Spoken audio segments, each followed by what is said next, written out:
వచ్చింది, మేము పిలవలే వాళ్ళని. వాళ్ళు వస్తున్నారు అనగానే అది ఎవరు వీళ్ళెందుకు వస్తున్నారు అని మా వాళ్ళని అడిగా. ఏమో అన్న ఆయనతో వచ్చారన్నారు. వచ్చారండి, బాగానే ఉంది. ఇంటర్వ్యూల్ అయింది, మేము పిలిచిందే చాలా తక్కువ మందిని సార్. ఇంటర్వ్యూల్ అయింది, చెప్పా పెట్టకుండా వెళ్ళిపోయారు సార్. వెళ్తున్నారు అంటే దొంగల్లాగా ఉరుకుతున్నారు. అరే నాకు కూడా పరిచయం ఉన్నోళ్ళే వాళ్ళు సార్. అదేమైనా మర్యాద సార్? అంతమంది థియేటర్లో మిగతా వాళ్ళ మూడ్ చెడిపోదా సార్? ఒక ఫిల్మ్ మేకర్కి ఇంతకంటే బాధాకరమైన విషయం ఇంకోటి ఉంటుందా సార్? ఇంతకంటే అవమానం ఇంకేమైనా ఉంటుందా సార్?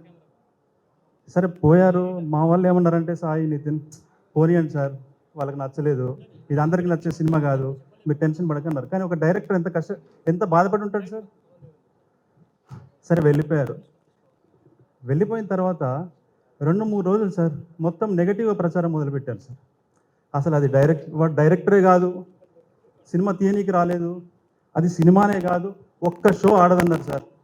నాకు చాలామంది వెల్విషర్స్ ఫోన్ చేసి, అరే ఎందుకు పెట్టుకున్నావు ఈ పంచాయతీ, పిచ్చా నీకు సినిమా డైరెక్షన్ చేయకుండా అని నన్ను తిట్టారు సార్. కానీ ఈరోజు జనాలు గుండెల్లో పెట్టుకున్నారు సార్ నా సినిమాని.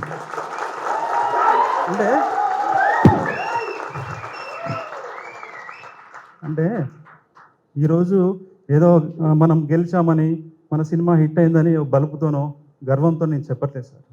కానీ సినిమాకి ఇవ్వాల్సిన ఒక సాంస్కృతిక గౌరవం ఇవ్వాలి కదా సార్, కనీసం మర్యాద కదా సార్.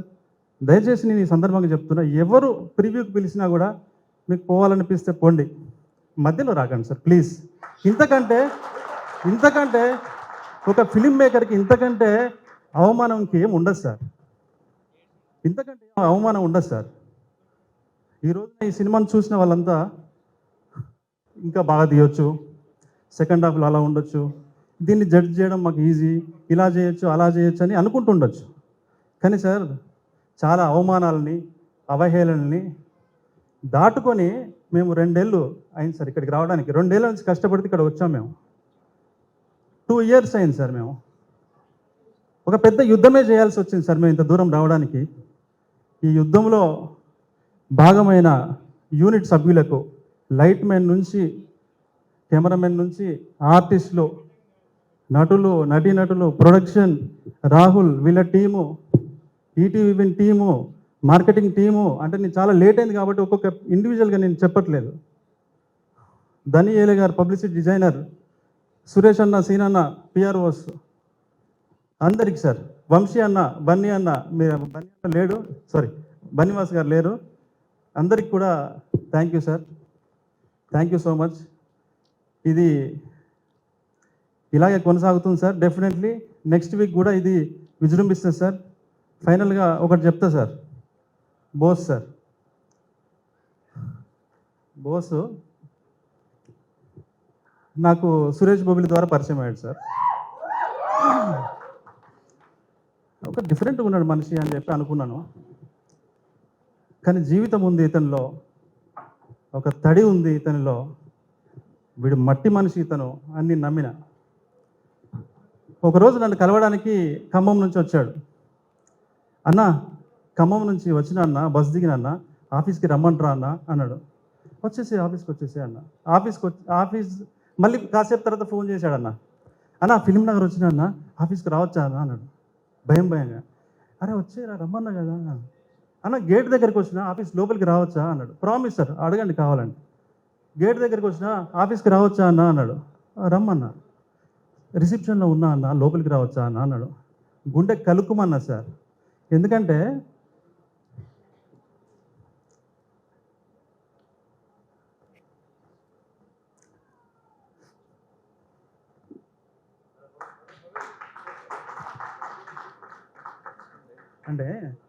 సేమ్ నాలాగే అనిపించాడు సార్.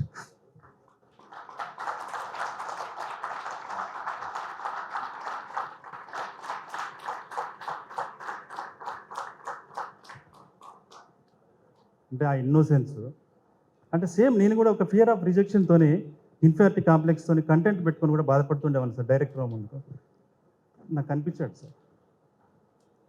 మనోడు ఎంత ఇన్నోసెంట్ అంటే సార్, మేము ఒకరోజు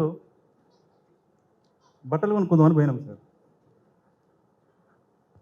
షాప్కి వెళ్ళాం. మనోడు షాపింగ్ చేశాడు. ఒక షర్ట్, ఒక ప్యాంటు కొన్నాడు. కొన్న తర్వాత కౌంటర్ దగ్గరికి వెళ్ళాం. 10,000 అన్నాడు. "హ? ఏదన్నా 10,000 అన్నా అంగిలాకి? హ? వద్దు వద్దు, ఏందన్నా? అదేమో బ్రాండ్ బేసిక్స్ బ్రాండ్ ఉంటుంది కదా. అరే ఇట్లా ఇక్కడ ఈ బ్రాండ్ ఇంతే ఉంటుందిరా, ఏం కాదు తీసుకో పర్లేదని నేను.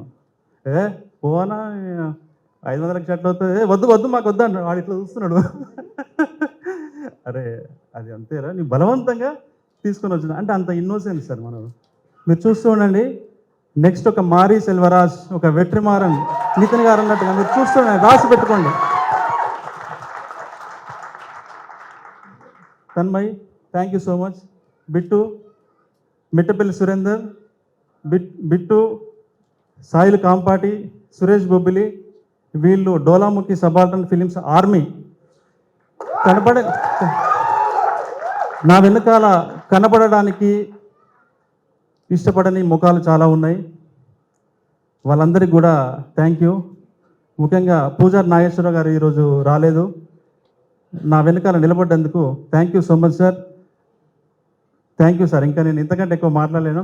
ఆర్టిస్టుల గురించి నేను కొత్తగా చెప్పాల్సిన అవసరం లేదు, మా వెంకన్న గురించి చెప్పాల్సిన అవసరం లేదు, దుమ్ము లేపుతున్నాడు అన్న. Thank you so much. ఇంకెవరన్నా మర్చిపోతే once again Sai, Nitin bro, thank you so much. Thank you so much.